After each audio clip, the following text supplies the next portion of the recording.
Republican and Democratic presidents alike, from Harry Truman to George Bush, stood for freedom and stood for certain propositions that would make America strong and healthy and grow the middle class and shrink poverty and stand against communism. And after 1989, President Bush said, and it's a phrase that I often use myself, that we needed a new world order. You were both in Skull and Bones, the secret society. It's so secret we can't talk about it. What does that mean for America? The conspiracy theorists are going to go I'm wild. sure they are. I don't know. I haven't seen the web. Number 322? First of all, he's not the nominee. And, look, I look forward... Are you prepared to lose? No, I'm not going to lose. You both were members of Skull and Bones, a secret society at Yale. What does that tell us? Not much, because it's a secret.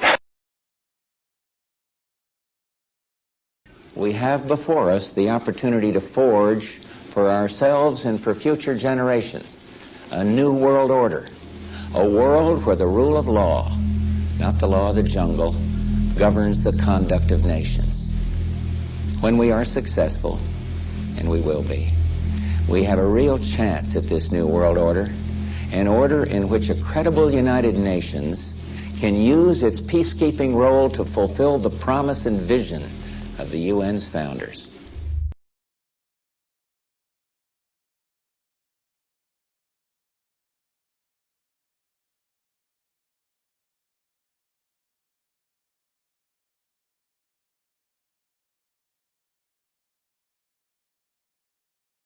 There's a chart I saw recently that I can't get out of my head.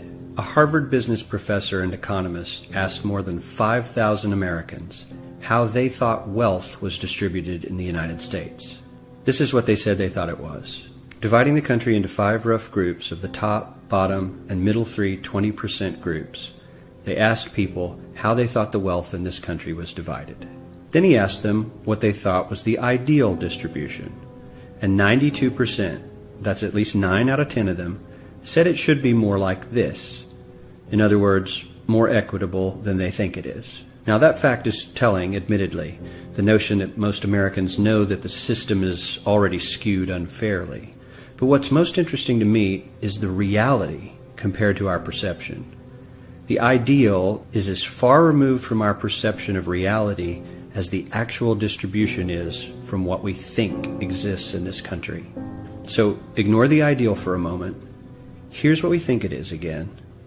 And here is the actual distribution. Shockingly skewed.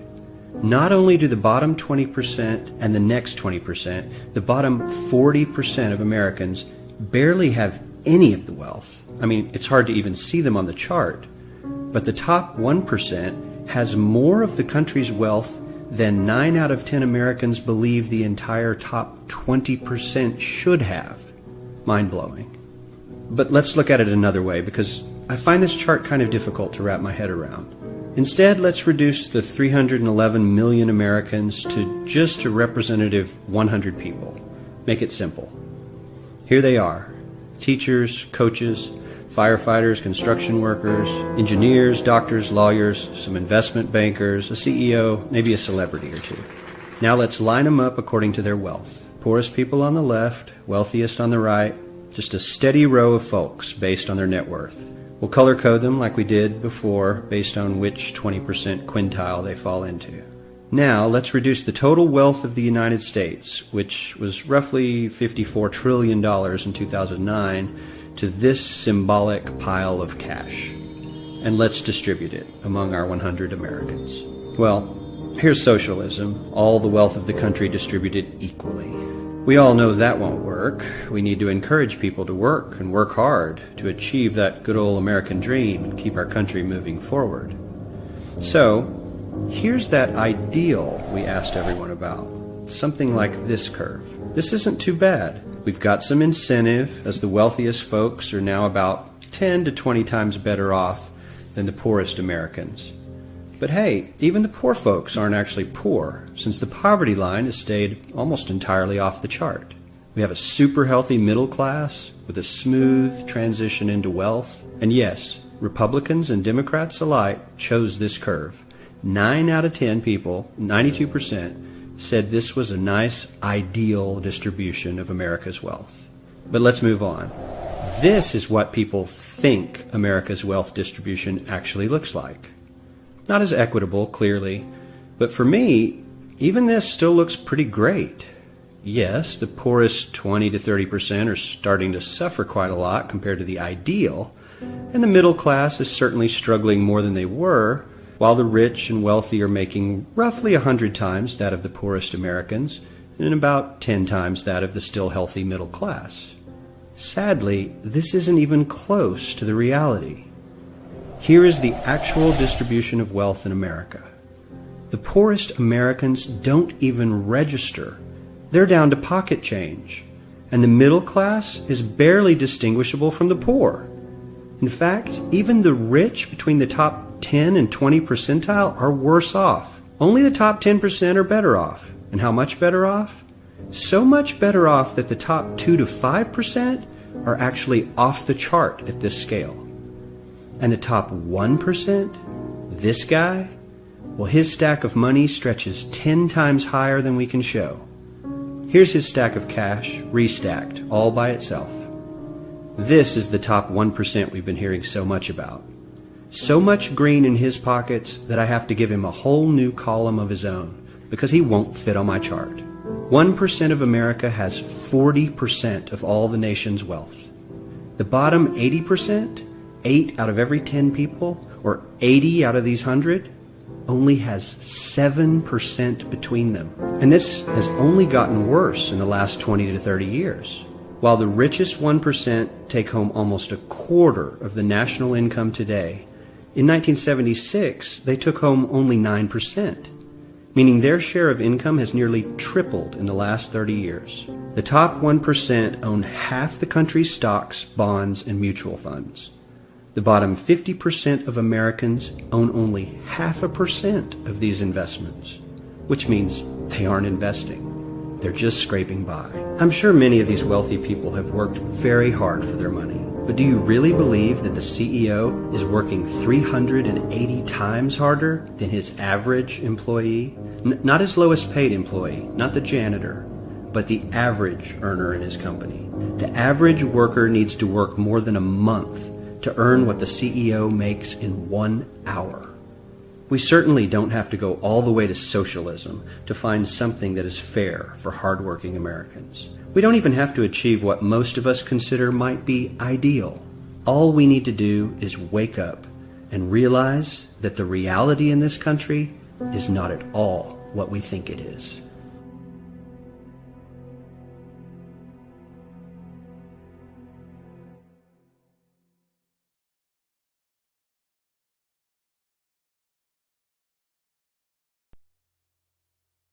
Every human on this planet is enslaved, whether they know it or not. This is not the crude and primitive slavery of ancient times. It does not rely on whips and shackles to keep the oppressed in their place.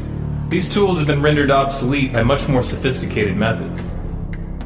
That most of the enslaved are unaware of their condition and would in fact argue fiercely that they are free is a testament to the effectiveness of these invisible chains. You've heard the expression, money makes the world go round. There's truth in that. Money is the prime motive for human labor in modern civilization. If you want food, shelter, and clothing, you must have money. And unless you're part of that tiny minority that has more money than they could ever spend in their lifetime, then you must work, beg, or steal for that money. That's why you get up in the morning and go to work, even if you hate your job. And that's why the specter of unemployment is more terrifying for most people than the prospect of spending 50 years of their life performing menial tasks within the confines of a fluorescent-lit cubicle. Of course, in Western countries, some are fortunate enough to have pulled away from the brink and do not live in fear that their basic needs will be met, at least for now. And yet they keep spinning the hamster wheel. Why is that? Could it be because money and the bling that it buys have become symbols of status and prestige? Money offers an illusory form of social validation, but even those who are not caught up in distinguishing themselves by how much they accumulate still must acknowledge the social stigma that comes with poverty. The combination of these primal motivators, the need for food, shelter, clothing, and social validation, is a very powerful force. It's enough to drive humans to engage in all forms of activity, even to the point of harming themselves or others in the process. The accumulation of money is therefore an accumulation of social and psychological power, and those who control the creation of money control this power at its source. So who controls the creation of money? Well, in the case of the US dollar, it's not the government. This shouldn't be an earth-shattering revelation. The fact that the Federal Reserve is a private institution owned by a cartel of the world's most powerful banks is quickly becoming common knowledge. Even the mainstream media doesn't deny it at this point. However, the full extent of what this means is only clear when you understand how the banking system really works. And unfortunately, this isn't something we're taught in school. Once you have it explained to you in simple terms, you'll understand why. Every dollar in circulation is loaned into existence by a bank.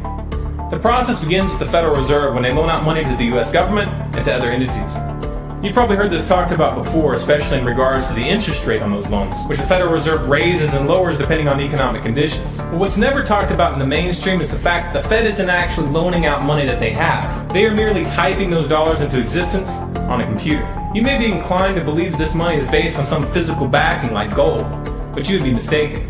The Federal Reserve hasn't owned any gold since the 1930s. The Federal Reserve does not own any gold at all. We have not owned gold since 1934. So we have not engaged in any gold swaps.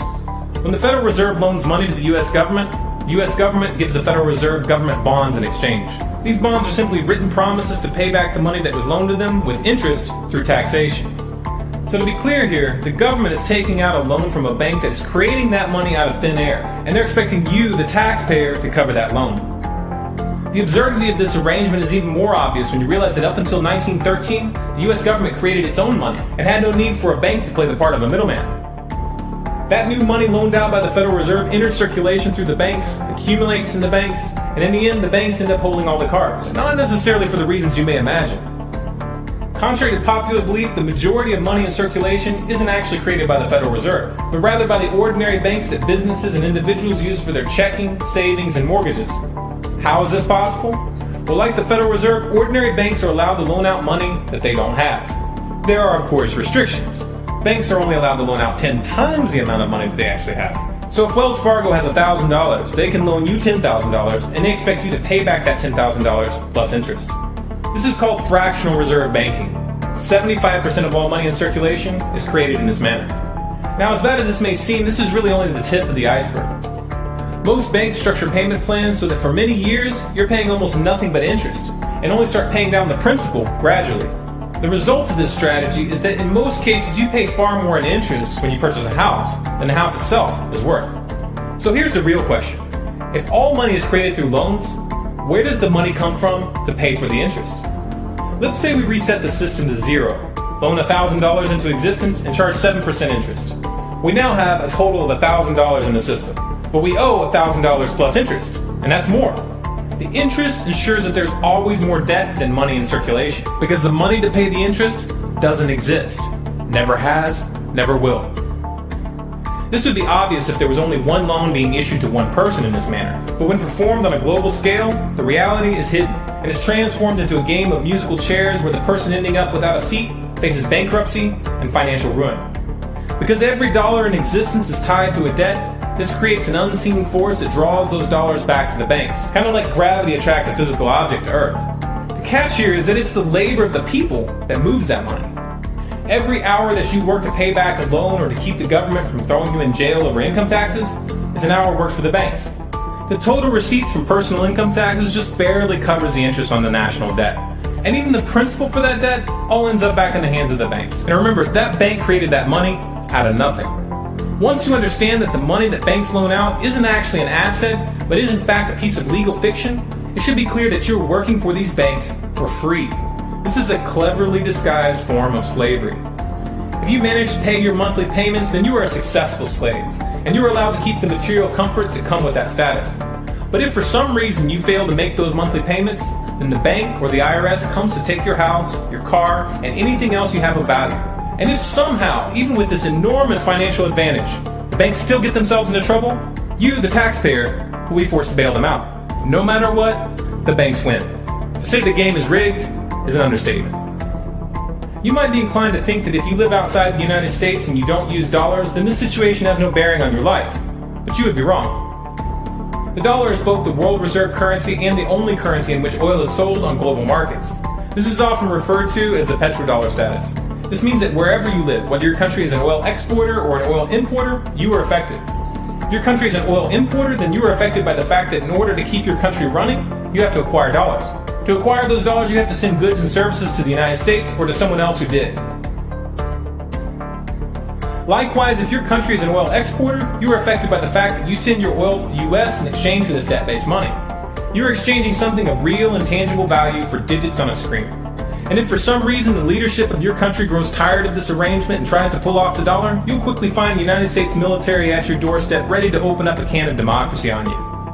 Iraq learned this the hard way when they switched their oil sales to euros in 2000, and Libya when they tried to organize a gold-based currency for Africa.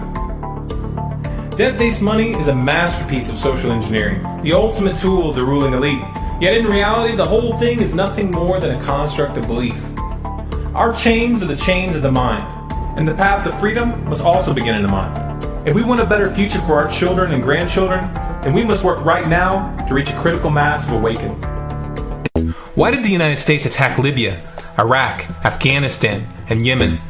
Why are U.S. operatives helping to destabilize Syria? And why is the United States government so intent on taking down Iran, in spite of the fact that Iran has not attacked any country since 1798? And what's next?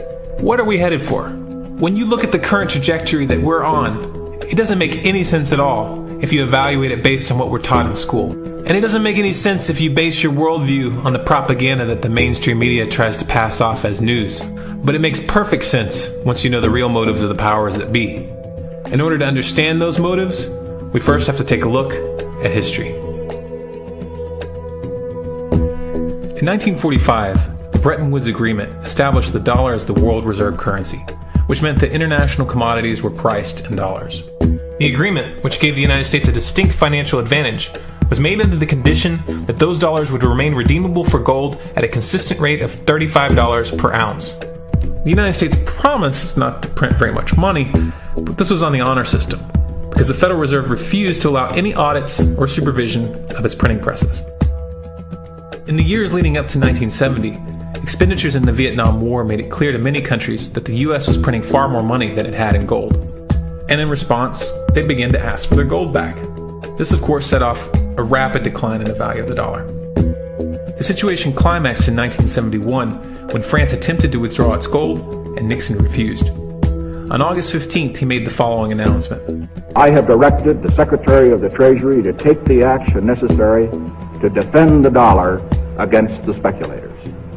I have directed Secretary Connally to suspend temporarily the convertibility of the dollar into gold or other reserve assets, except in amounts and conditions determined to be in the interest of monetary stability and in the best interest of the United States. This was obviously not a temporary suspension, as he claimed, but rather a permanent default. And for the rest of the world who had entrusted the United States with their gold, it was outright theft. In 1973, President Nixon asked King Faisal of Saudi Arabia to accept only U.S. dollars as payment for oil and to invest any excess profits in U.S. Treasury bonds, notes, and bills. In return, Nixon offered military protection for Saudi oil fields. The same offer was extended to each of the world's key oil-producing countries, and by 1975, every member of OPEC had agreed to only sell their oil in U.S. dollars. The act of moving the dollar off of gold and tying it to foreign oil instantly forced every oil-importing country in the world to start maintaining a constant supply of Federal Reserve paper. And in order to get that paper, they would have to send real physical goods to America. This was the birth of the petrodollar. Paper went out, everything America needed came in, and the United States got very, very rich as a result. It was the largest financial con in recorded history.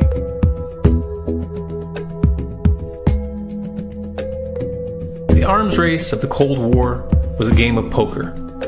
Military expenditures were the chips, and the U.S. had an endless supply of chips. With the petrodollar under its belt, it was able to raise the stakes higher and higher, outspending every other country on the planet, until eventually U.S. military expenditures surpassed that of all other nations in the world combined. the Soviet Union never had a chance. The collapse of the communist bloc in 1991 removed the last counterbalance to American military might. The United States was now an undisputed superpower with no rival. Many hoped that this would mark the beginning of a new era of peace and stability. Unfortunately, there were those in high places who had other ideas. Within that same year, the U.S. invaded Iraq in the first Gulf War. And after crushing the Iraqi military and destroying their infrastructure, including water purification plants and hospitals, crippling sanctions were imposed which prevented that infrastructure from being rebuilt. These sanctions, which were initiated by Bush Sr. and sustained throughout the entire Clinton administration, lasted for over a decade and were estimated to have killed over 500,000 children. The Clinton administration was fully aware of these figures. We have heard that 500,000 children have died. I mean, that's more children than died in Hiroshima. And you know, is the price worth it? I think this is a very hard choice, but we think the price is worth it. Miss Albright, what exactly was it that was worth killing 500,000 kids for? In November of 2000, Iraq began selling its oil exclusively in euros. This was a direct attack on the dollar and on U.S. financial dominance, and it wasn't going to be tolerated.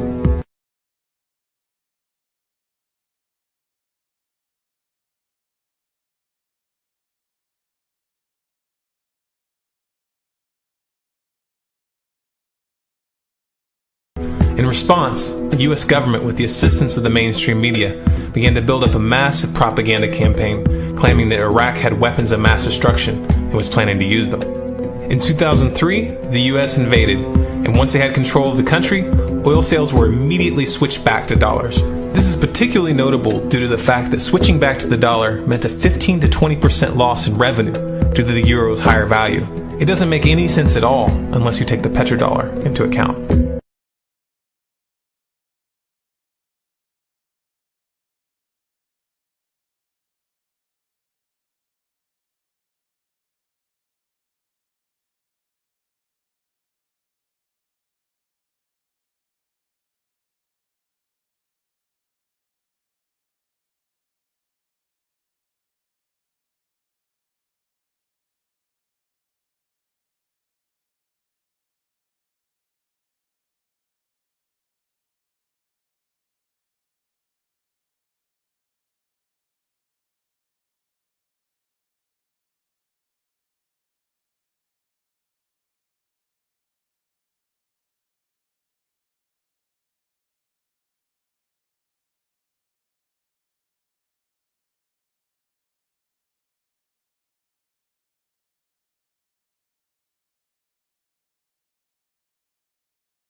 To preserve our independence, we must not let our rulers load us with perpetual debt.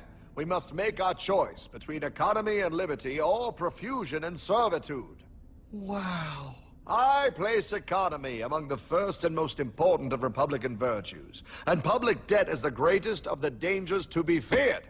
It is incumbent on every generation to pay its own debts as it goes. We must have a central bank to secure this country's finances. If the American people ever allow private banks to control the issue of their money, first by inflation and then by deflation, the banks and corporations that will grow up around them will deprive the people of their property until their children will wake up homeless on the very continent their fathers conquered. For we are opposed around the world by a monolithic and ruthless conspiracy that relies primarily on covert means for expanding its sphere of influence What's happening? Where am I? I believe perhaps you understand now, pal, but you are afraid. JFK, Hartman, what does this have to do with my house and my dog? Oh, okay, that's enough. I want to go home now. This is the last president to stand up to the Fed. You must see. On June 4, 1963, President Kennedy signed Executive Order 11110. This executive order empowered the U.S. Treasury to issue real money without the Fed. It would have worked. Kennedy's plan to dismantle the Federal Reserve machine had begun. 6 months later, John F. Kennedy went to Dallas and never returned. No way. No way they could do that. The new president, Lyndon Johnson, threw out Kennedy's order. And since JFK, no president has dared confront the secret powers behind the Federal Reserve. They consolidate bigger and bigger banks, print more and more money, accountable to no one, decimating our nation's wealth for the benefit of a few. Why? Why do this?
But anyway, I've had people calling me saying they go out to their mailbox and they find a little red dot or a little blue dot on their mailbox, and they wonder what the little red dot and blue dot is. Well, it's marking your mailbox by the government, so when foreign troops come in here on us after martial law, if you have a red dot on your mailbox, they take you out immediately and shoot you right in the head. But if you have a blue dot, they take you to the FEMA camps being built by Halliburton right now to house 50 million Americans. They're building enough concentration camps in America by Halliburton that Cheney's getting rich off of, Vice President Cheney's getting rich off of, to put those with the blue dot on your mailbox in those concentration camps. Now, if you go out and you find a pink dot on your mailbox, that means that they believe you'll be a good slave and you're going to go along with the program and serve our international Antichrist masters. So watch for that dot.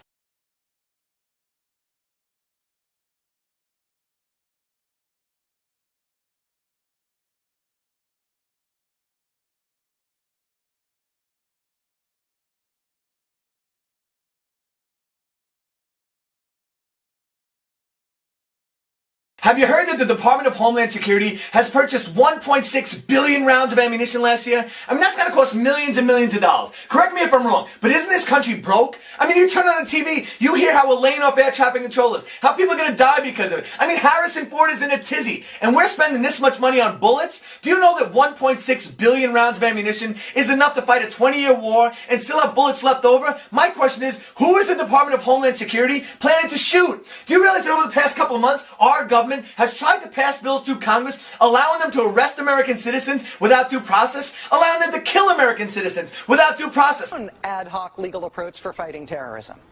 President Obama today proposed something new, something called prolonged detention. Doesn't sound that bad, right? Prolonged detention. Did you ever see the movie Minority Report? It was based on a Philip K. Dick short story. Came out in 2002. It starred Tom Cruise, remember? He played a police officer in something called the Department of Pre-Crime. Pre-crime is where people are arrested and incarcerated to prevent crimes that they have not yet committed. Mr. Marks, by mandate of the District of Columbia Pre-Crime Division, I'm placing you under arrest for the future murder of Sarah Marks and Donald Dumanos. Take place today, April 22nd, at 0800 hours, 4 minutes. No, I didn't do anything. You didn't do anything, but you're gonna. Future murder. Creepy, right? Putting somebody in jail not for what they've done, but for what you're very sure they're going to do? There may be a number of people who cannot be prosecuted for past crimes.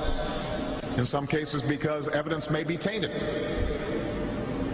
but who nonetheless pose a threat to the security of the United States.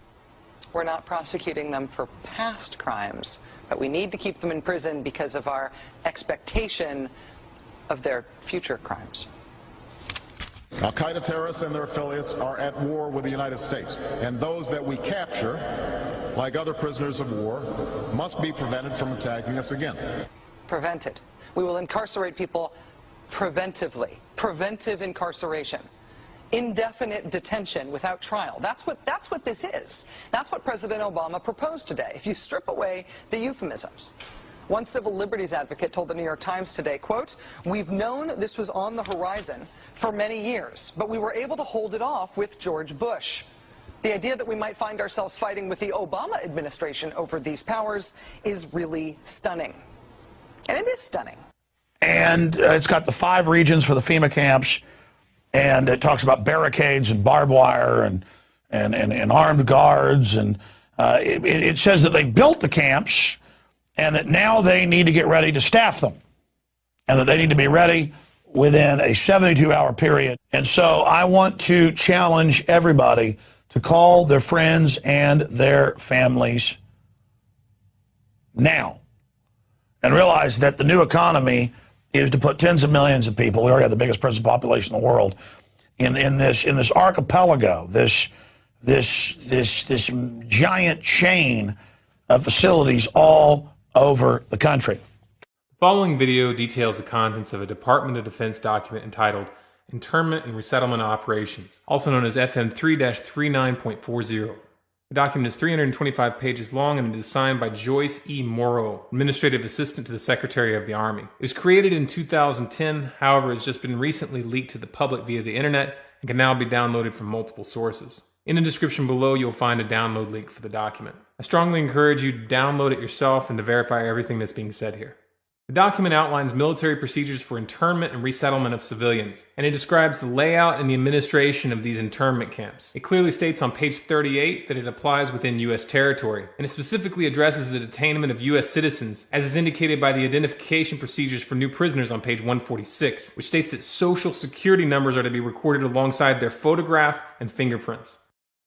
Included in the list of organizations which may be involved in these internment operations are the Department of Homeland Security, FEMA, the Department of Defense, and the United Nations. On page 56, the document outlines the responsibilities of psychological operations officers within the camps, among which it states that a PSYOP officer develops and executes indoctrination programs to reduce or remove antagonistic attitudes and identifies political activists. On page 281, the document goes into more detail regarding the role of psychological operations within the camps, specifically in regards to pacifying the population and ensuring cooperation. On page 238, it gives the conditions for the use of deadly force in such camps. Among the justifications for lethal force, it includes to terminate an active escape attempt. That point right there should make it clear that these camps are not benevolent disaster relief type facilities. On page 244, the document calls for the use of snipers during riots to, quote, scan a crowd and identify agitators and riot leaders for apprehension and fire lethal rounds if warranted. On page 260, it shows the basic layout for a facility focusing on detainment. It is depicted with interrogation areas, tribunal areas, and mortuaries. Each detainment facility is designed to hold 4,000 prisoners, and they are depicted with multiple levels of barbed wire separating compartments within the facilities, with a double barbed wire fence enclosing them, and watched over by 24 guard towers. On page 261, the document depicts the layout for what they call civilian resettlement facilities, which are designed to house 8,000 people. Though it uses the word resettlement, the plans show multiple levels of barbed wire dividing the sections of the facility, with double barbed wire fencing on the outside, as well as 16 guard towers. On page 262, the layout for facilities designed for what they call non-compliant prisoners is shown. These camps are designed to hold up to 300 prisoners, they have 3 interrogation centers, and are guarded by 13 guard towers. Now, if there's any question whether these plans are active or just theoretical, this should be settled by the fact that the U.S. Army has been running ads for job positions in these camps since 2009, and apparently, they're still hiring. Once again, if you look in the description, you'll find all the links you need to verify this information.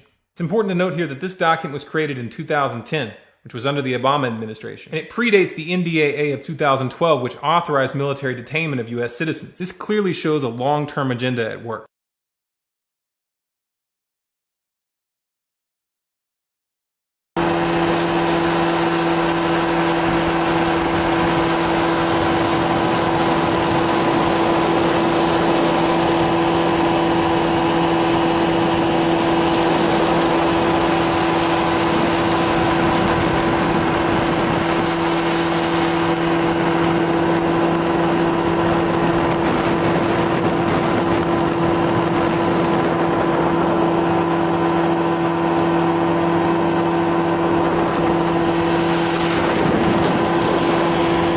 Listen to this, folks. I was pulled to the side road, which was a new cut gravel dirt road in front of a business, a builder supply business. And the right side of the road was filled with, which I thought was portable toilets. I never looked at them that close. Same in color, maybe black, but which was an odd color. And I asked him about the field of black boxes. What were they? Because I'd never seen anything like that. And his statement was that if he told me, I would be one of few people in Madison, Georgia that knew about them. And he says they're disposable coffins, I believe he told me. And he says there's 100, at that time he said there was 125,000 there. And the brother of the man that owns this field, that the government is leasing this field from to store these disposable coffins, this brother was given 3 years to set up temporary morgues around the country.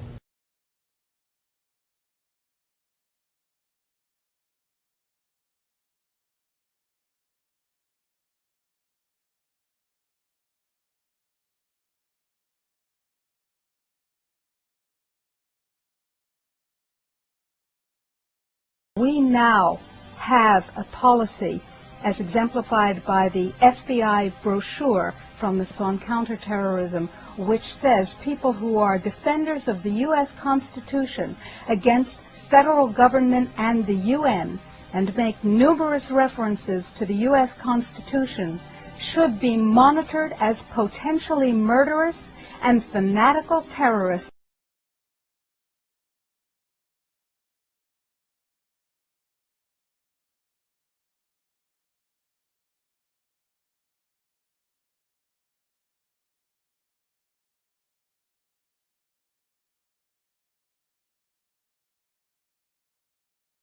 Department of Justice memo, which tells local police what should you be looking out for in kind of everyday terrorism prevention and terrorism watch activities.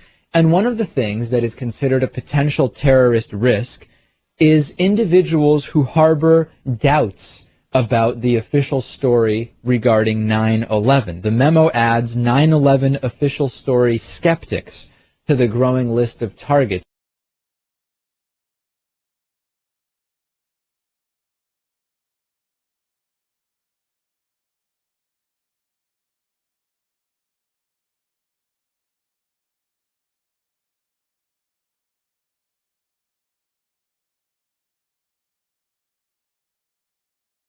If you go outside the city of Atlanta, go east about 60 or 70 miles to the town of Elberton, and then go north on Highway 77 about 10 miles, you'll find off to the right what's called the Georgia Guidestones.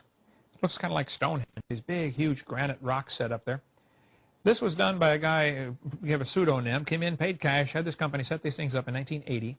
He called himself R.C. Christian, but that's not his real name. It says right on the stones, a pseudonym, false name. On these Georgia Guidestones, it gives the 10 Commandments for the New World Order. 10 Commandments for the New World Order. The first commandment was to maintain humanity under 500 million. I went there and looked at those things and said, now, hold on a minute. Today's population is 6 billion. They want to maintain humanity under 500 million. Looks like a lot of people got to die for their plan to work, which is, by the way, the plan.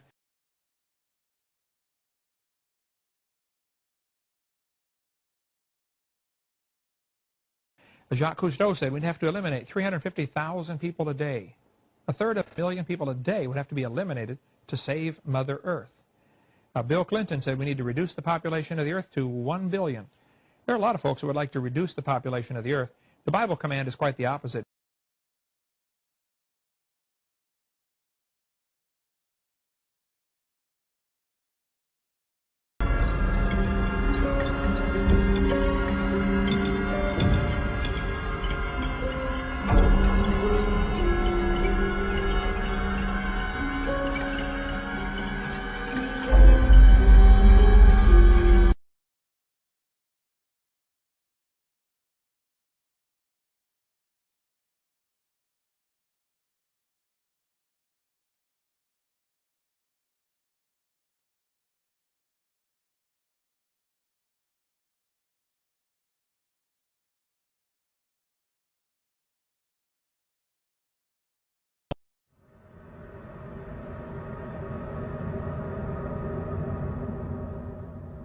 My friends, the information that you are about to witness from all of my years of research is the most important. It's been hidden in plain view the entire time. This is the ultimate secret, and it's about to be exposed.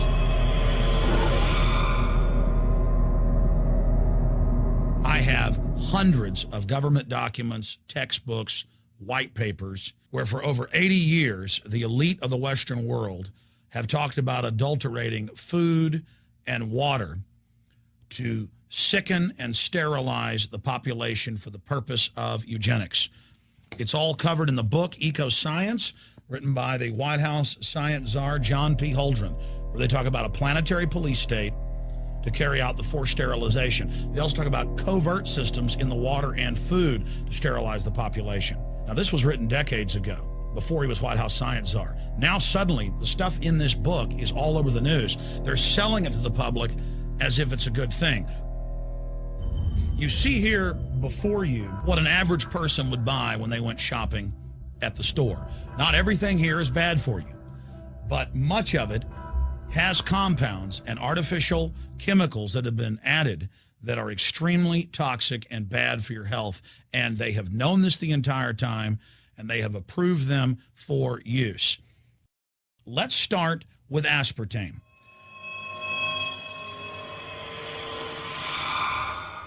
You cannot go to the grocery store now and buy any type of even regular sugar gum that hasn't had aspartame added to it. In the 1970s, Searle tried to get it approved, and they couldn't. It took them 3 separate times because in their own studies with monkeys, large portions of them that were fed it died and contracted cancer. Now we have mainstream news articles, and the EU has done a major study finding lower birth weights, early birth, and yes, miscarriages from women that drink aspartame-laden soft drinks like Coke Zero. What is aspartame? It is the fecal matter of the E. coli bacteria. They took it and genetically engineered it. They can feed it toxic waste, and then it defecates aspartame. And it has so many bad health effects, it's just unspeakable.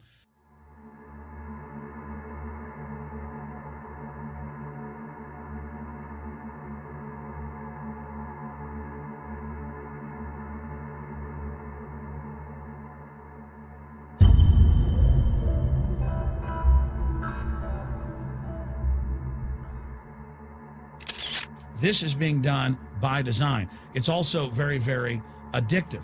But let's just go ahead and move away from aspartame and talk about McDonald's and chicken McNuggets. Now, I remember a decade ago or so reading health advisories claiming that a form of plastic that's used in silly putty, basically a type of silicone, was in the chicken McNuggets, but also in many other TV dinners and other foods. It is illegal in every other nation in the world to add these chemicals to the food, but it's not in the United States. The big secret is all of this was done by design by the FDA.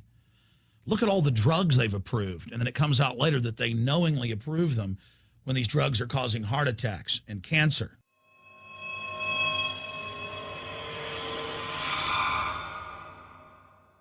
In the Nuremberg trials, it came out that the Nazis were adding sodium fluoride to the water supply in the labor camps and death camps to make the population more docile and controllable. There had been hundreds of university studies before Hitler even came to power. This is a form of forced medication. They admit that 1 part per million of sodium fluoride more than doubles the chance of bone cancer in boys and men. As the public became educated in the last few decades, the government and industry's response was to not just put it in water, but to start adding it to thousands of products like children's water that's mixed with their formula or with their cereal. They started adding as much as 900 parts per million in things like powdered eggs. It causes reductions in IQ. It increases sterility or lack of fertility, and it's being added to so many of the daily staples that we consume. We'll get back to food additives in a moment. But first, I wanted to look at genetically modified organisms.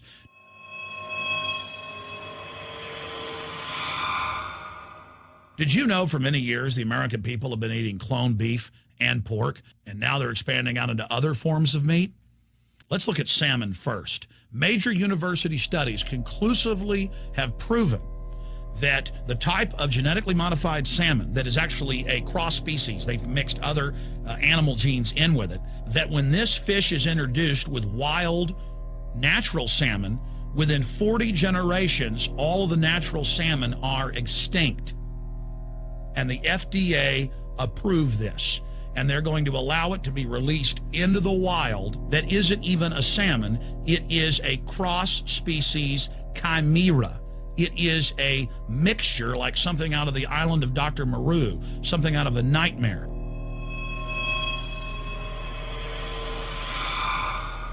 More than 85% of the corn now consumed in the United States, and it's also starting to trend that way in Europe and Canada, is genetically engineered. It grows its own pesticide within the corn kernels so that insects won't eat it. If the insects can't eat this and live, what do you think is going to happen when lab rats or humans eat it? We have literally hundreds of studies showing that not just Monsanto's, but other major GMO companies' corn, and that's the majority of corn we're now eating today in the United States, has been linked to organ failure in lab animals. The studies also show massive increases in sterility in rats and guinea pigs that are fed not just GMO corn, but GMO cotton seeds. Studies in India, Germany, and the United States have conclusively shown that when they feed the cotton seeds left over from the cotton crop from these genetically modified varieties, that the cows are having miscarriages, they are having low birth weights, or in many cases, they're simply dying. And what is in most processed foods? Genetically modified cottonseed oil. Major studies are also showing that genetically engineered crops are killing honeybees and monarch butterflies. But they don't stop there. Now they claim they're coming out with a genetically engineered mosquito that's malaria-proof that they're going to release into the open biosphere. The very genetic code of the planet is being butchered in a hostile corporate takeover. Many years ago, an executive from Monsanto was quoted in National Geographic as saying that that is their program, that they want to basically have their crops and their organisms take over the entire biosphere of this planet. And the major genetic engineer companies have focused mainly on 8 major food crops. Now they're expanding out into hundreds and hundreds and hundreds of other plants, literally changing the genetic code of the planet. This is a genetic dictatorship. This is genetic vandalism. And that's why the Rockefellers, the United Nations, and others have built these giant armored seed vaults all over the world, not just at the Arctic Circle. And they admit they're doing it in case all of this gets out of hand, that they'll have a type of Noah's Ark. So all these fake environmental groups, they never complain about this. They never talk about true environmental degradation. They want to put a tax on carbon dioxide that humans exhale, that plants respirate from and carry out photosynthesis with, as a way to shut down industrial society and control every facet of our lives. That's the big secret. This is a population reduction program. It is an epidemic. The sperm count has dropped in the Western world exponentially. Even the government has been predicting within another generation, almost everyone is going to be sterile. This is the globalist religion. This is their philosophy. They want the planet for themselves. The UN has said that their stated plan is an 80% population reduction. You've heard Ted Turner call us useless eaters and feeders and say that 80% of us need to be killed. You've heard Prince Philip say he wants to come back as a virus to kill the majority of the world population. Dr. Eric Pianka, Peter Singer, it's all over the news where they tell us that we should only have one child because more than one is bad for the environment and that the recession is good for lowering our carbon footprint. This is the big secret. We live in a scientific dictatorship, and the United States and England are the epicenter of this, and it's expanding worldwide. Remember all the secret testing, all the secret sterilization that went on in the United States and Europe. Remember what Hitler did. He learned all of that from the eugenicist and the Rockefeller family in the United States. This is a culture of death being pushed on you and your family. And even if you think the world is overpopulated, you need to understand that you're being targeted by this as well. Targeted by design. Recombinant bovine growth hormone in your milk, making 8-year-old girls go into puberty when they should be going into puberty at 12 or 13. Silicone in chicken McNuggets and hundreds of other processed foods. Aspartame, that is the feces of genetically engineered bacteria that has incredible health problems that have been proven. Think for yourself. It goes on and on. ABC News, this goes back 4 years ago. Viral meat spray, advancing food safety. They spray a live virus on the meat to supposedly kill the bacteria. This is a live vaccine they spray on most of the meat you're consuming that you're buying from the store. It gets even worse. The petroleum distillates, or toxic waste that's left over from petroleum refineries that refine oil into gasoline, they take these tens of millions of pounds of toxic waste that's left over, the fluoride, the mercury, the lead, and they dump it on crops as supposed fertilizer. And what do crops like tomatoes and corn and potatoes do? They pull in all of those toxins out of the ground. In fact, scientists for many years have used plants to actually detoxify areas that have been contaminated. And those plants are pulling all of this up, and then you are eating it. That's why the Washington Post reported in January of 2008 that a major study found that nearly a third of the 55 popular brand name foods and beverage products were filled with mercury.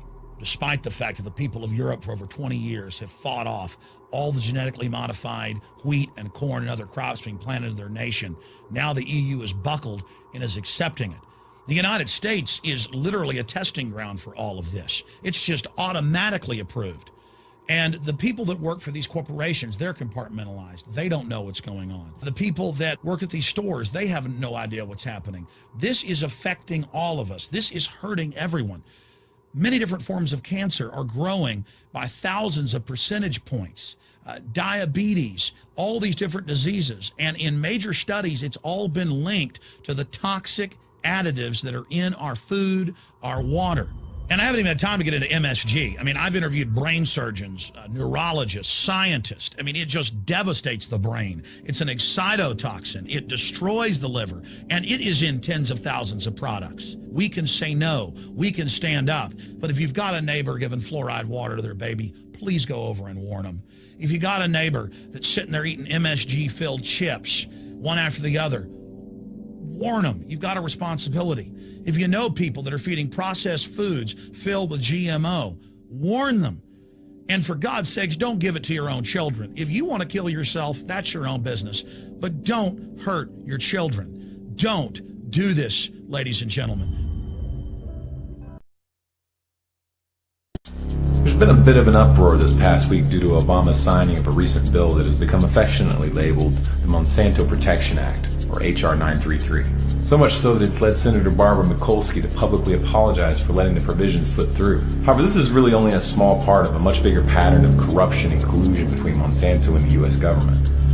Senator Roy Blunt, a Republican from Missouri, who crafted the wording for H.R. 933, has been accused by Senator John Tester of having collaborated directly with Monsanto in the creation of the provision. This shouldn't be surprising considering that Monsanto is one of Blunt's top campaign contributors.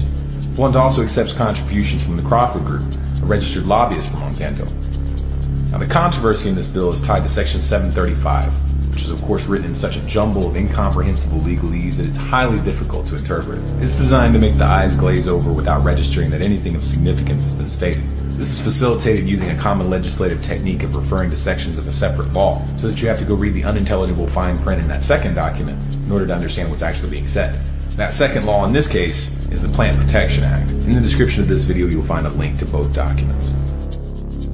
Now, what Section 735 of H.R. 933 states is that if a plant is determined to be a biological pest and is therefore brought under regulation and restrictions which prevent it from being planted or transported within the U.S., the Secretary of Agriculture shall immediately grant a temporary permit or deregulation to any farmer, farm operator, or producer that requests it, regardless of what any other laws or courts may order. Now, the word genetically modified organism isn't mentioned here, and that's part of the skillful way that this was designed to slip through. Only someone who knows that by default genetically modified organisms are considered biological pests until they've been approved by the Department of Agriculture, and that they are reclassified as pests if shown unsafe, would understand the implications here. To distill this down to one sentence, if a farmer wants to grow a genetically modified plant that's been outlawed because it's been found to be harmful to the environment or human health, all they need to do is contact the Secretary of Agriculture, and they will be immediately issued a permit to cultivate these plants. Essentially, it makes it impossible to stop a genetically modified plant from being used in the United States, regardless of any laws or rulings that are made to outlaw them.